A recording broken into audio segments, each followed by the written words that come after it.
Baik, sekarang kita akan membahas mengenai algoritma dari agen di dalam reinforcement learning. Jadi yang pertama ini kita sebut sebagai reactive agent algorithm. Proses ini itu adalah proses yang diulangi atau uh, for atau while gitu ya, di mana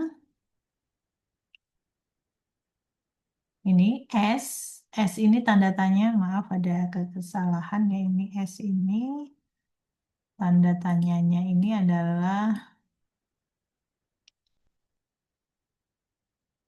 ini ya,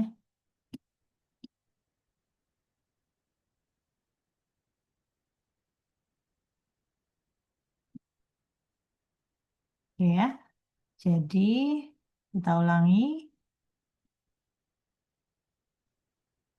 S merupakan sense state ya. Di mana apa itu sense state? Itu adalah sense state itu adalah state atau kondisi yang dapat diakses atau keadaan yang dapat diamati. Jika S adalah sebuah kondisi terminal, maka keluar. Terminal itu artinya sudah selesai. Ya, terminal berarti sudah selesai, maka keluar. Kemudian A, nanti dia akan ketemu dengan A. A itu adalah aksi, memilih aksi yang diberikan oleh S dan dia melakukan A. Dan ini akan diulang terus. Jadi dia melihat S, melihat kondisi, kemudian dia nanti akan melakukan aksi. Ini yang disebut dengan reactive agent. Nah, di dalam reactive agent itu dia akan menerapkan yang namanya policy. Policy atau kebijakan di atau kita sebut dengan strategi ya, reaktif closed loop strategi. Sebuah policy di mana lambangnya adalah P itu merupakan pemetaan lengkap dari keadaan ketindakan.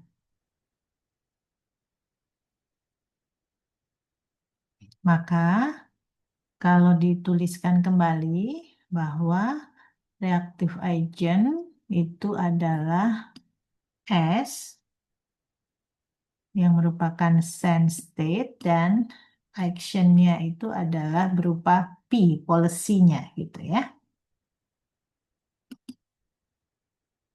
Kita kembali ke sini tadi. Jadi ini contoh sebuah policy yang menunjukkan ini ada sebuah kondisi pemetaan kondisi yang bentuknya dinyatakan dalam bentuk matriks seperti ini. Nah, kemudian ini adalah goal-nya. Jadi goal-nya itu ada yang positif, ada yang negatif. Nah, eh, 4, 3 ini posisi ya, posisi dari kondisinya atau keadaannya. Kemudian tindakannya itu yang tanda panah. Nah, rangkaian pemetaan lengkap seperti inilah yang disebut dengan policy. Jadi policy itu dia memberikan informasi kalau dari satu kondisi dia diberikan tindakan apa, maka dia akan menuju kemana. Contohnya di sini kalau dia dari kondisi 1 4, kemudian nanti dia dia beraction, actionnya adalah ke kiri, maka dia akan menuju ke 3, 3 dan seterusnya. Seperti itu. Dan di sini adalah goal-nya. Maka reactive agent algorithm ini bisa ditulis ulang. Dia merupakan proses perulangan di mana sense state, kemudian eh, dia akan mendapatkan satu kondisi sense state, di mana jika S itu ada terminal maka selesai, dan kemudian dia akan melakukan action ini adalah merupakan salah satu fungsi policy pada saat kondisi S. Nah, kalau ini ditabatkan, maka dilakukanlah A. Dalam algoritma ini ada pendekatan di mana dia akan mempelajari kebijakan secara langsung atau policy secara langsung, yaitu memetakan fungsi dari kondisi atau status ketindakan. Lalu dia akan mempelajari nilai utilitas untuk statusnya, di mana itulah yang disebut dengan fungsi nilai. Ya. Apa itu fungsi nilai tadi? Ini fungsi nilai atau value function. Jadi value function itu adalah eh, satu function di mana agen akan tahu apa keadaannya dan agen itu memiliki sejumlah tindakan yang dapat dilakukan di setiap kondisi di mana awalnya dia tidak tahu nilai dari salah satu kondisi. Jika hasil dari melakukan tindakan itu pada suatu keadaan itu adalah deterministik, maka agen dapat memperbarui nilai utilitasnya. Ini fungsinya pakai U, kurung ya, dari keadaan di mana bisa dituliskan bahwa fungsi U dari state yang sebelumnya, ini old state itu berarti state yang sebelumnya, itu sama dengan reward yang didapat ditambah dengan eh, kondisi utilitas dari state yang baru. Nilai utilitas pakai U gitu ya. Agen itu kemudian mempelajari nilai utilitas ini saat dia bekerja. Apakah dia mendapatkan nilai yang jelek atau nilai yang bagus ya, sesuai dengan apa yang didapatnya. Nah, di dalam kondisi eh, algoritma di dalam reinforcement learning, agen juga akan melakukan eksplorasi, di mana agen kadang-kadang dapat memilih untuk mengeksplorasi gerakan yang disebut dengan suboptimal. Jadi dia akan mencoba apa ya, mengoptimalkan satu sub keadaan, jadi belum tidak keseluruhan pemetaan gitu ya, tapi dia hanya di satu kondisi tertentu itu dimaksimalkan sehingga pada saat dia beralih ke kondisi lain dia juga akan mendapatkan hasil yang maksimal. Dimana dengan harapan hasilnya menjadi lebih baik. Jadi dia hanya dengan mengunjungi semua keadaan dengan cukup sering, ini dapat menjamin pembelajaran nilai-nilai sebenarnya dari semua keadaan. Nah, di sini juga nanti ada diperkenalkan dengan diskon factor atau faktor diskon untuk mencegah nilai utilitas dari sesuatu kondisi yang divergen.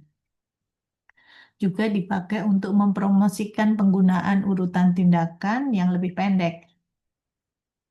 Ya, jadi artinya faktor diskon ini akan mempercepat agen itu untuk mendapatkan eh, optimum value ya.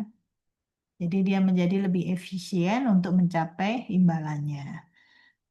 Nah, kalau kita menggunakan faktor diskon, maka kita bisa menuliskan kembali fungsi dari utilitas ini, di mana fungsi utilitas old state, yang state yang lama, itu sama dengan reward ditambah dengan eh, gamma, ini gamma ya, fungsi gamma, faktor diskonnya adalah gamma, dikalikan dengan eh,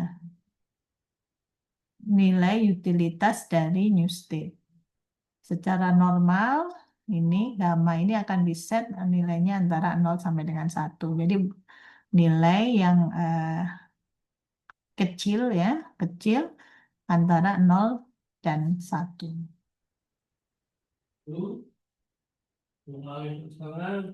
Nah, sekarang bagaimana memilih aksi?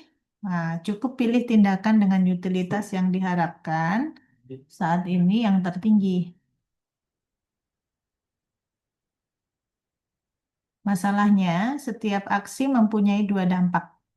Ya. apakah dia nanti akan jadi bagus atau jelek. Yaitu yang pertama menghasilkan hadiah atau penalti pada urutannya. Kemudian informasi yang diterima atau digunakan dalam pembelajaran itu untuk urutan masa depan. Nah, di dalam memilih aksi ini juga perlu mempertimbangkan trade-off. Apa itu trade-off? Trade-off adalah kebaikan langsung untuk kesejahteraan jangka panjang. Ah, Terkadang pada saat memilih aksi itu juga kita harus mempertimbangkan apakah nanti kita itu akan terjebak dalam suatu optimum eh, lokal gitu ya. Jadi dia muter-muter di satu daerah tertentu gitu ya, sehingga seolah-olah dia tidak pernah menemukan ujungnya. Maka kalau dia terjebak dalam suatu kondisi seperti itu, dia harus melakukan jalan pintas ya, mencoba jalan pintas, kemudian mempelajari rute baru yang lebih cepat.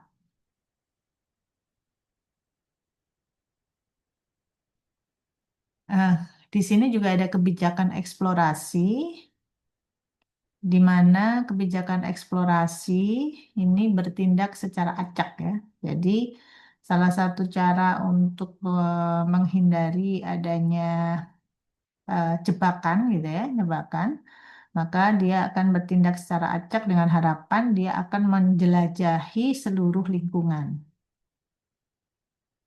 Kemudian juga ada pendekatan yang bersifat eksploitasi, di mana pendekatan yang bersifat eksploitasi ini dia bertindak untuk memaksimalkan utilitas menggunakan estimasi saat ini.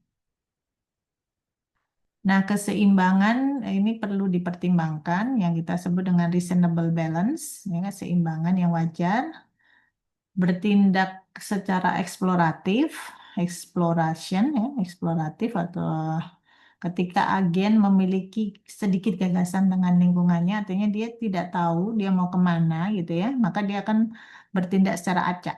Ini sering disebut juga dengan tindakan yang aneh gitu ya, eksplorasi. Dan dia akan melakukan eksploitasi ketika model dia sudah tahu modelnya itu mendekati uh, model yang benar. Ini ya. Jadi ada dua yang bisa dilakukan untuk seorang agen, apakah dia melakukan eksplorasi atau eksploitasi.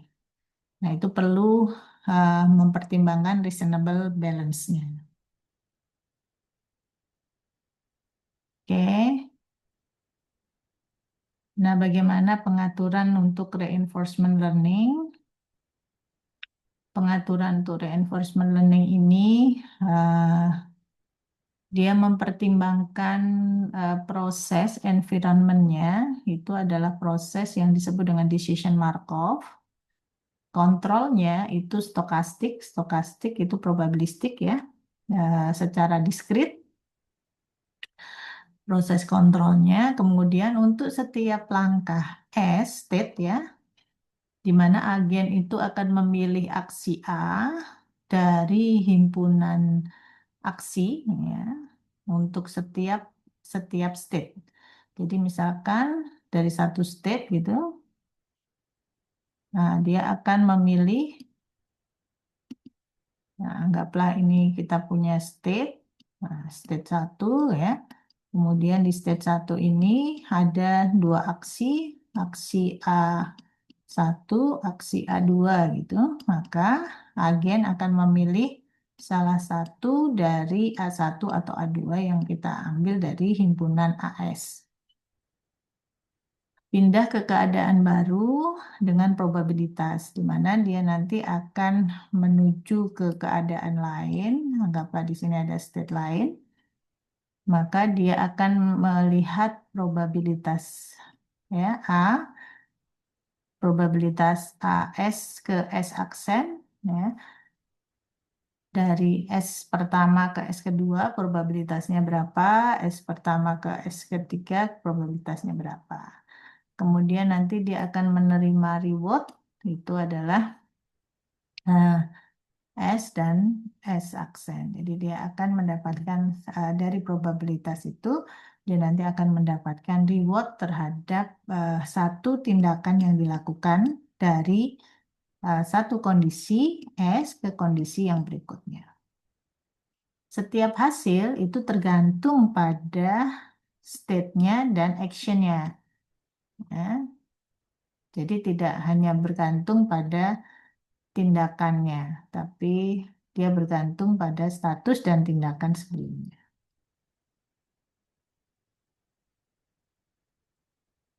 Nah, kemudian di dalam pengaturan di reinforcement learning kita perlu mengatur policy-nya, di mana policy ini adalah action untuk mendapat eh, yang harus dilakukan dari state tertentu dan menentukan goal, ya, di mana goalnya adalah memaksimalkan gamanya, ya, trade-off tadi, ya, gamma dikalikan dengan R, ya. Lalu R ini tadi, R itu reward tadi ya, R ini reward. Ya, tuh. Jadi trade-off kemudian dikalikan dengan rewardnya. Nah, ini reward dari state T ke state T plus 1. Tuh,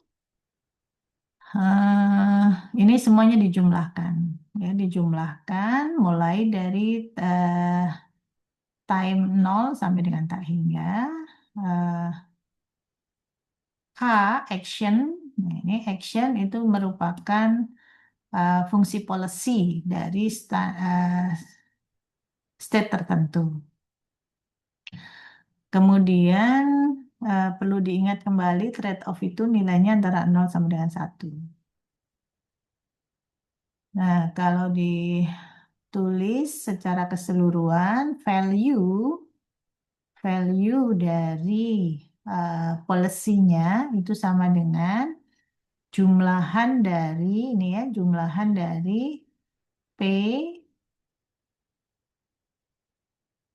ya, P pada policy, ya, S ke S aksen dikalikan dengan reward dari S ke S aksen dikalikan dengan eh, gamma atau trade-off dari value policy dari state tersebut.